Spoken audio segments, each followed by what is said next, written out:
Bienvenue sur mon canal Tech and Wheels with Pat. Aujourd'hui, on va parler de l'infotainment. Donc, ce que j'ai fait deux vidéos, une en anglais, une en français. La vidéo en français, je vais mettre aussi, comme vous avez l'habitude, dans les commentaires, je vais mettre des timestamps. Comme ça, vous pouvez regarder les parties qui vous intéressent, ou bien vous pouvez voir toute la vidéo. Donc, si vous voyez, vous avez plusieurs parties dans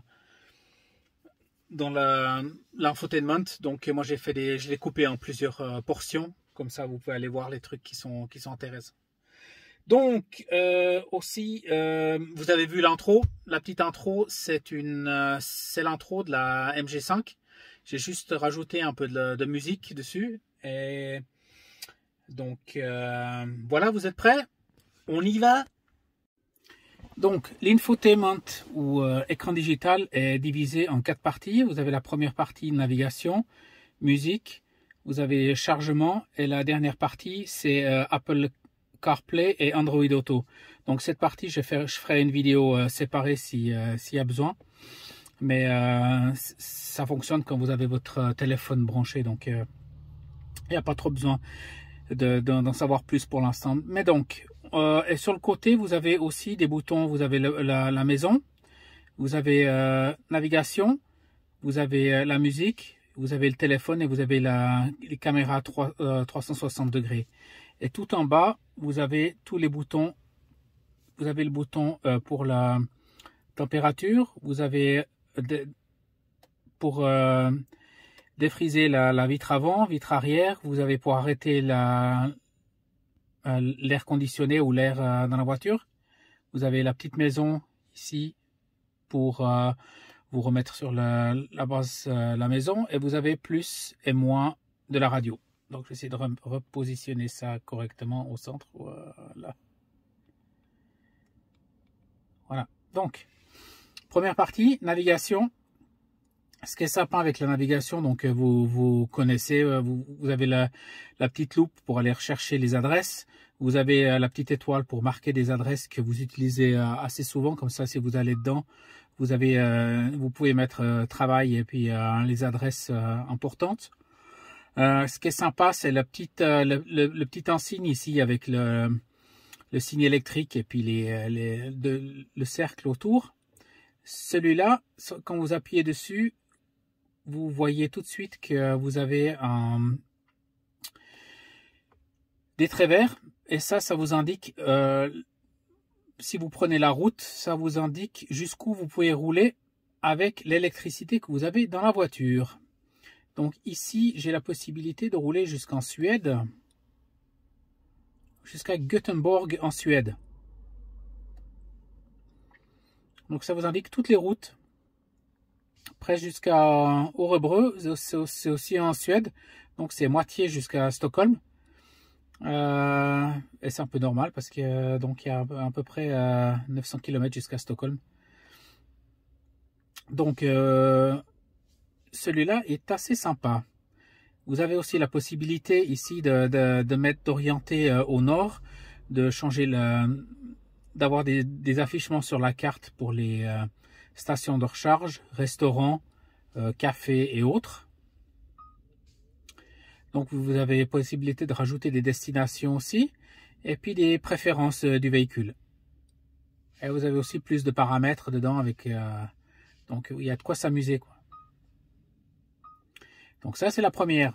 Dans la BT, en général j'utilise la radio, mais automatiquement quand j'ai le téléphone branché, il se met automatiquement sur la recherche Bluetooth, donc les musiques que j'ai sur le téléphone. Pour changer, vous avez les deux flèches là. Je vais juste rapidement appuyer sur celui-là et appuyer là, comme ça m'évite de me prendre une prune. Donc ici vous avez la radio. Donc nous on utilise le DAB en Norvège. Les boutons ici c'est pour sélection de radio. Donc quand vous appuyez dessus, ça va vous rechercher les canaux qui sont dans les environs. Mais le problème, c'est que vous n'avez pas toujours tous les canaux que vous avez envie. Donc pour avoir tous les canaux, vous appuyez dessus, sur la radio, pause, et vous allez sur le petit insigne ici de droite avec la loupe. Et donc, vous avez tous les canaux que la voiture a réussi à capter. Et vous avez là où j'ai mis les petits cœurs, c'est en fait les canaux que j'ai, c'est mes canaux favoris qui sont là. Et je peux choisir les différents canaux. Comme ça, j'évite de les chercher. Donc ici, DAB, FM et autres. Donc très simple. Et puis si je veux aller directement sur les favoris, j'appuie là-dessus. Donc il y a plein de moyens. Et puis quand j'ai les canaux, vous pouvez rechercher les canaux ici et appuyer sur le cœur pour les enregistrer. Très simple. Ici, vous avez, dans la troisième partie, vous avez chargement en cours et déchargement. Chargement en cours, vous voyez, vous avez le véhicule est débranché, il y a 83% d'électricité dans la batterie, une autonomie de 291 km. J'ai la possibilité de commencer à charger. En général, quand vous mettez le véhicule en charge, donc vous mettez le câble, elle reconnaît automatiquement qu'il y a de l'électricité, puis elle se met automatiquement en charge. Donc, pourquoi il y a ce bouton? Eh ben, le bouton ici, au moment où vous avez le véhicule en charge, eh ben, il va changer et il va se marquer arrêter la charge. Donc, vous avez la possibilité, la charge s'arrête automatiquement quand le véhicule est plein. Donc, vous ouvrez le véhicule et puis vous retirez les câbles. En général, il n'y a aucun problème. Mais si ça ne se passe pas, vous pouvez appuyer sur ce bouton et ça vous arrête la charge. Et puis vous pouvez enlever vos câbles et puis les mettre dans la voiture. Déchargement. Vous avez possibilité d'acheter un câble qui vous permet d'utiliser la batterie du véhicule pour charger d'autres équipements électriques. Par exemple, un scooter électrique ou un fun ou une perceuse ou autre. Je sais pas le prix du câble, mais il est assez cher quand même. Et là, vous avez aussi la possibilité de choisir aussi sur le déchargement. Moi, je veux pas qu'elle ait plus que 40% de déchargement. C'est-à-dire, si maintenant je charge un ustensile ou un scooter électrique, ça va me pomper dans la batterie jusqu'à 40% et ça s'arrêtera à 40%. 40%, ça me donne 134 km d'autonomie et c'est ce que je veux. Donc, et ici aussi, dans le chargement, j'avais oublié de vous montrer, vous avez la possibilité avec l'application, vous avez la possibilité de faire à ce que la voiture se charge qu'à 80% pour éviter, donc là, elle est à 80%, mais je peux aller toucher sur le bouton là, puis ça me mettra plus de pourcents. Mais pour l'instant, je veux pas. Je veux que ce soit chargé à 80%. Une fois que vous avez fait... donc, maintenant, on a fait cette partie. On va aller dans les menus génériques. Donc, pour ça, eh ben, vous allez appuyer sur la gauche et tirer avec le doigt.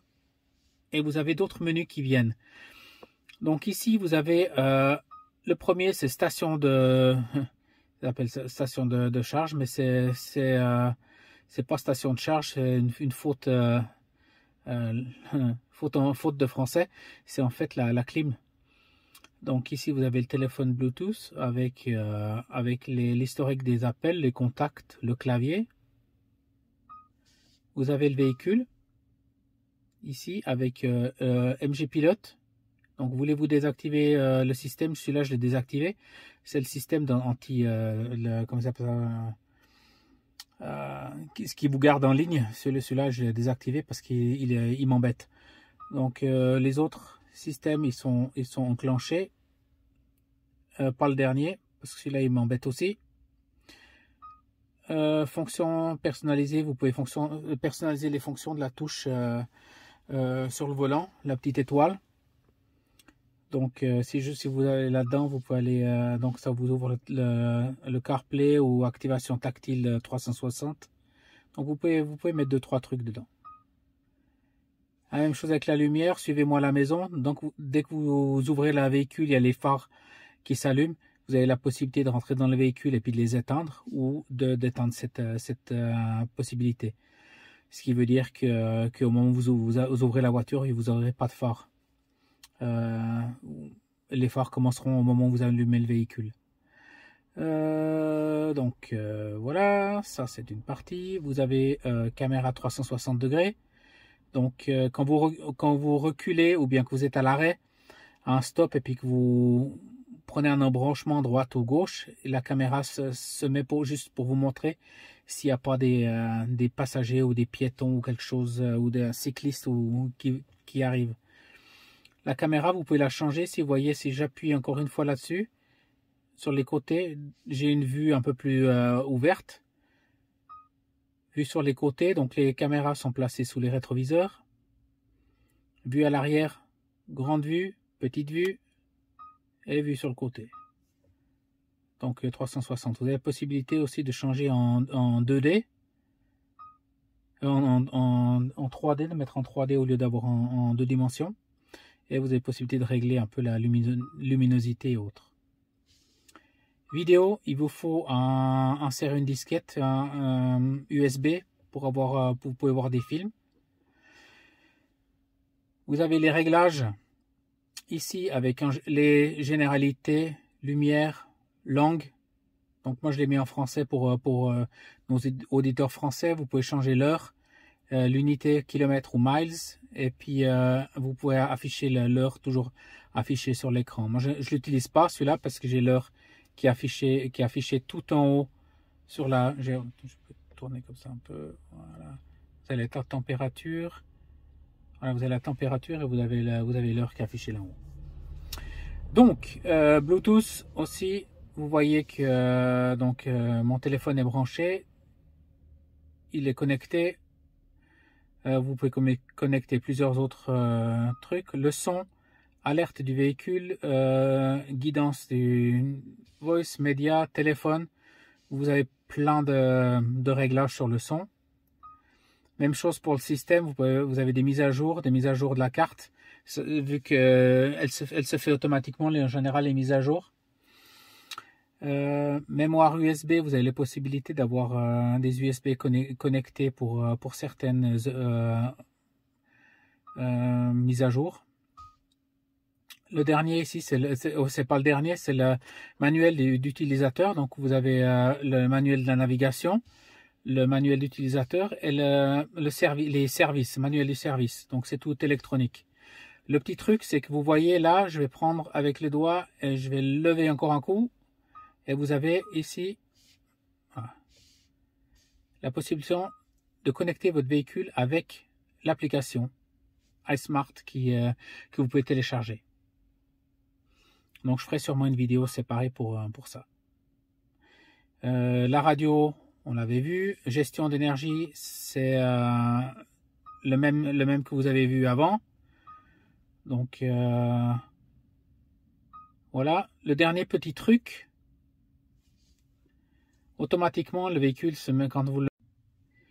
Donc le dernier truc ici, vous glissez la fenêtre en bas et vous pouvez arrêter le Bluetooth, vous pouvez arrêter l'écran. Vous avez l'anomalie du contrôle, vous avez le contrôle de stabilité que vous pouvez arrêter ou mettre en branche. Et vous avez ici le volume de la voix, volume du téléphone, volume média ou autre. C'est un petit écran qui est assez sympa. Donc voilà, on a fait le tour. Donc si vous avez des questions, n'oubliez pas de me poser les questions et puis à une prochaine. Ciao, ciao.